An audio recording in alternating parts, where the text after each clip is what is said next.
Assalamualaikum warahmatullahi wabarakatuh. Jumpa lagi dengan saya di channel Budidaya Ikan Gembira BCBS. Dalam video kali ini saya ingin menjawab pertanyaan dari salah satu subscriber ya.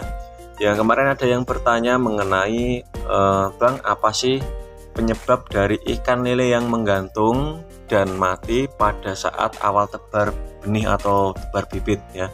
Jadi pertanyaannya seperti itu ya. Dan pertanyaan ini sering sekali ditanyakan oleh lover-lover ya. Dan daripada saya menjawab melalui komentar satu persatu ya, jadi alangkah baiknya jika saya menjawab melalui video ya, supaya tonton paham apa yang saya sampaikan di video kali ini ya.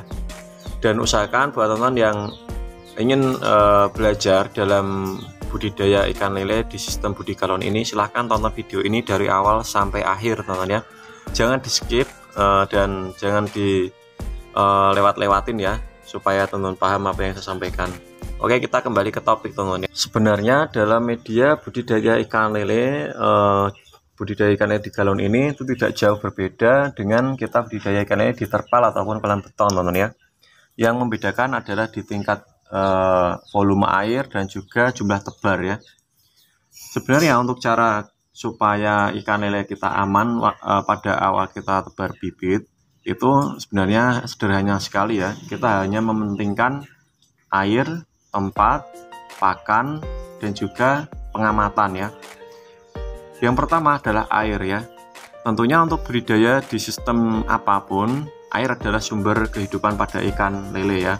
Kita harus memahami, mungkin jika air kita mungkin terkena limbah ataupun kaporit ataupun obat-obat yang lain mungkin kita ngambil dari sungai, itu mungkin kita harus memperhatikan ya teman-teman ya.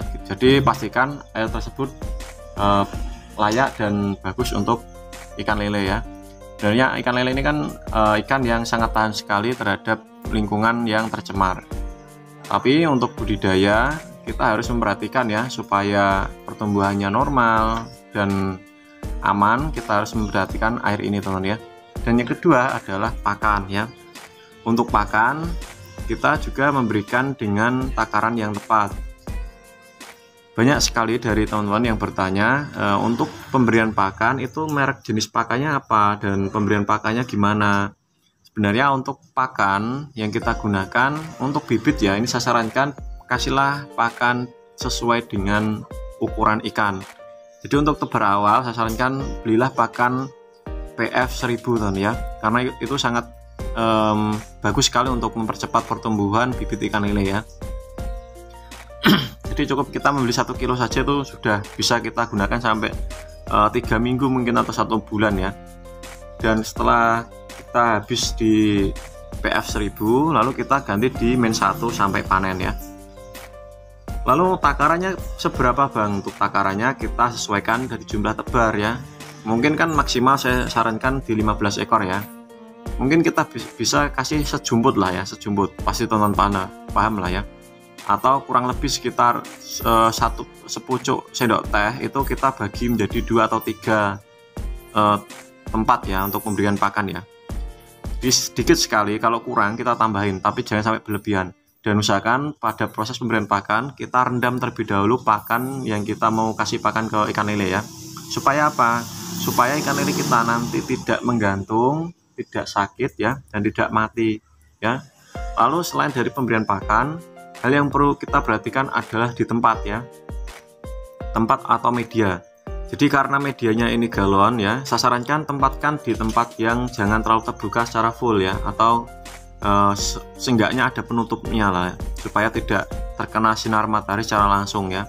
Karena banyak sekali teman-teman itu yang tidak paham, mereka menempatkan di tempat yang terbuka ya, itu malah membuat ikan mati ya dalam waktu sekejap ya. Pagi tebar, sore pasti udah mati. Karena apa? Karena retensitas cahaya matahari yang terkena di media sistem budi galon ini, dia itu penyerapannya itu sangat bagus sekali ke media galon ini ya. Jadi suhunya akan cepat naiknya teman-teman. Jadi bisa mengakibatkan ikan lele tersebut mati. Lalu yang menjadi penyebab ikan lele mati selain dari tempat itu apa? Selain dari tempat, itu bisa diakibatkan karena lepasnya pengamatan atau perawatan ya. Walaupun kita hanya melihat, itu kita harus mengamati teman ya, ikan itu mau sakit, gejala sakit atau sudah sakit ya. Jadi selain dari kita mengamati kan kita pasti tahu ya, kalau ikan mau sakit kan mungkin kumisnya agak bengkok, ikan agak males makan atau gimana, kita kan tahu ya. Kalau ikan mau sakit, kita harus segera mengambil penanganan. Caranya cukup kita puasakan ikan 1 hari, dan sebelum kita baru kita puasakan, kita kasih garam grosok 1 sendok ya. Kita puasakan 1 hari, kita kasih pakan mungkin malamnya saja sedikit, setengah dari jumlah porsi yang yang biasanya. Mungkin 1 sendok biasanya ya.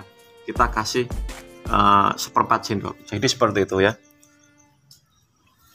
Dan untuk tempat ya teman ya, tempat yang cocok untuk kita gunakan di galon ini, itu tempat mana saja bisa teman, asalkan ada penutupnya ya. Mungkin kita bisa tutup dengan kardus, triplek, ataupun dengan apa saja yang bisa jadikan penutup ya. Seenggaknya pokoknya kita jangan sampai panasnya itu sehari full terkena galon ya. Kalau seharian full kena galon, itu ikan tidak akan tahan, kecuali kalau setengah hari ya, itu bisa. Mungkin ya pagi itu sinar matahari, tapi kalau sorenya nggak kena, itu aman ya. Insya Allah aman teman ya. Tapi kalau bisa ya kasih penutup, mungkin 50% itu kita kasih tutup ya.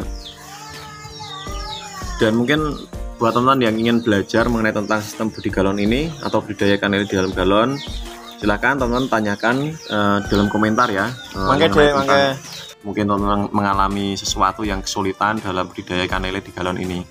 Nanti saya akan jawab pertanyaan teman-teman ya, baik itu secara langsung ataupun saya buatkan video ya. Dan untuk di istilahnya itu budidaya ikan lele di galon ini yang ada di video teman-teman ya, ini kurang lebih usianya sekitar 15 atau 20 harian ya. Dan ini ukurannya sudah mencapai 57 dan 68 kalau nggak salah, 67 lah, 67 dan 57 ya. Dan ada juga yang masih kecil sekitar ukuran 34 ya. Karena dulu awal saya tebar itu ukurannya itu 23 teman ya, bibit yang sangat kecil sekali. Tapi saya tidak sarankan teman membeli bibit di ukuran 23 ya. Belilah bibit dengan ukuran 57, 68, lebih besar lebih bagus ya.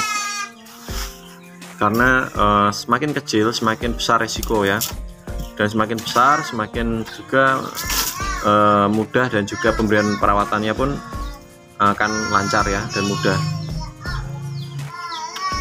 Dan alhamdulillah dalam kurun waktu 20 harian ya, kurang lebih anggap saja 20 harian, dalam kondisi air yang sangat jernih, bagus, hijaunya hijau terang, dan ikan gesit ya. Dan awal saya tebar itu juga mengalami ikan terkena aeromonas ya, karena dampak sinar matahari yang mungkin terlalu terik ya, mungkin dia kena galon, jadi saya lupa untuk memberikan penutup. Akhirnya ikan banyak sekali yang kena aeromonas atau kumisnya keriting dan badannya itu ngelupas ya, atau mateng. Dan alhamdulillah 1-2 hari sudah sembuh karena saya kasih garam gosok itu tadi, dan ikan kembali sehat ya setelah saya puasakan 2 hari, tidak saya kasih pakan ya. Dan mungkin untuk penggantian air ya, saya ganti hanya di 4 galon saja kemarin teman ya, karena mungkin ada saya penasaran saja dengan ukuran ikannya ya, jadi saya ganti dan saya sortir sekalian. Dan yang ada di video ini untuk ikannya belum saya sortir ya, masih real di awal ya. Jadi ada yang besar, ada yang kecil ya, bisa teman-teman lihat. Dan dari ukuran 23 ke 57 atau 67 itu pertumbuhannya sudah 2 kali lipat ya teman-teman ya, dari ukuran berapa tadi, 23 ke hampir 2 kali lipat lah ya. Jadi pertumbuhan untuk sementara ini saya bilang istilahnya itu normal lah ya, normal, dan tidak ada kendala ya. Dan untuk video ini ya mungkin saya akhiri dengan kata assalamualaikum warahmatullahi wabarakatuh ya, dan saya mengucapkan mohon maaf apabila ada suatu kesalahan ataupun perkataan saya yang keliru ya yang ada di video ini. Saya mohon maaf ya teman-teman ya.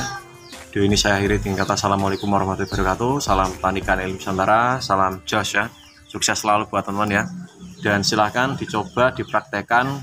Jika gagal diulangi. Jangan sampai kita gagal satu kali dan malas mencoba ya, karena suatu hal yang kita usahakan pasti ada hasilnya ya. Sukses selalu buat teman-teman semua ya.